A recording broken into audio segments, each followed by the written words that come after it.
Hello, ഇന്നൊരു വൈകുന്നേരമാണ്. അപ്പം നമ്മളിതാ പതിവ് പോലെ തന്നെ നമ്മൾ ചൂണ്ടിട്ട് മീൻ പിടിക്കുകയാണ് കേട്ടോ. അപ്പോൾ അത്യാവശ്യം പരൽമീനൊക്കെ കിട്ടിയിട്ടുണ്ടായിരുന്നേ. അപ്പോൾ ഇതാട്ടോ നമുക്ക് കിട്ടിയ മീനുകൾ എന്ന് പറയുന്നത്. അപ്പോൾ നല്ല പരൽമീനാണ്. അപ്പോൾ ആദ്യം അതൊക്കെ ഒന്ന് ക്ലീൻ ആക്കി എടുത്തിട്ടുണ്ട്. ഇനി നമുക്ക് നല്ലൊരു കറി വെക്കാം. ഒരു പാൻ അടുപ്പിൽ വെച്ച് വിടാൻ ശേഷം എണ്ണ ഒഴിച്ചു കൊടുത്ത് കടുകും പൊട്ടിച്ച് ഉലുവയിട്ട് കുറച്ച് ചെറിയുള്ളിയും പച്ചമുളകും ഇഞ്ചി ചെറുതായിട്ട് അരിഞ്ഞതും വെളുത്തുള്ളി ചെറുതായിട്ട് അരിഞ്ഞതും കുറച്ച് കറിവേപ്പിലിട്ടൊന്ന് വഴറ്റി കൊടുക്കുക. അതിലേക്ക് ഇനി തക്കാളിയും പാകത്തിനുള്ള ഉപ്പും കൂടിയിട്ട് നന്നായിട്ടൊന്ന് വഴറ്റി എടുക്കുന്നുണ്ട്. ഇനി നമുക്ക് അതിലേക്ക് ആവശ്യത്തിനുള്ള മഞ്ഞപ്പൊടി, മുളക് പൊടി, കുറച്ച് കുരുമുളക് പൊടിയും കുറച്ച് മല്ലിപ്പൊടിയും കൂടി ഇട്ട് നന്നായിട്ട് അതൊന്ന് വഴറ്റിയെടുക്കണം കേട്ടോ. പൊടികളുടെ പച്ചമണം മാറുമ്പോൾ നമുക്ക് പുളിവെള്ളം ഒഴിച്ചു കൊടുക്കാവേ.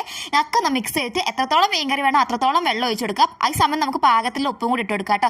വെള്ളം തിളച്ച് വരുമ്പോഴേക്കും നമുക്ക് കഴുകി വൃത്തിയാക്കി വെച്ചിരിക്കുന്ന മീനും അതിലേക്ക് ഇട്ട് കൊടുക്കുക. നന്നായിട്ടൊന്ന് തിളച്ച് വരുമ്പോൾ ഫ്ലെയിം ഓഫ് ചെയ്ത് മുകളിൽ കുറച്ച് എണ്ണയും കൂടി വെച്ച് കൊടുത്താൽ കറി റെഡിയായി. ഇനി നമുക്ക് കുറച്ച് മീനെടുത്ത് വറക്കാമെന്ന് വിചാരിച്ച് കുറച്ച് മഞ്ഞൾപ്പൊടി, മുളക്, മല്ലിപ്പൊടി, പാകത്തിൽ ഉപ്പും കൂടി ചേർത്ത് നന്നായിട്ട് മിക്സ് ചെയ്ത് മീനിലൊക്കെ തേച്ച് പിടിപ്പിക്കുക. എണ്ണ ചൂടായതിനു ശേഷം നമുക്ക് ഇതൊക്കെ ഒന്ന് വറുത്തെടുക്കാവുന്നതാണ്.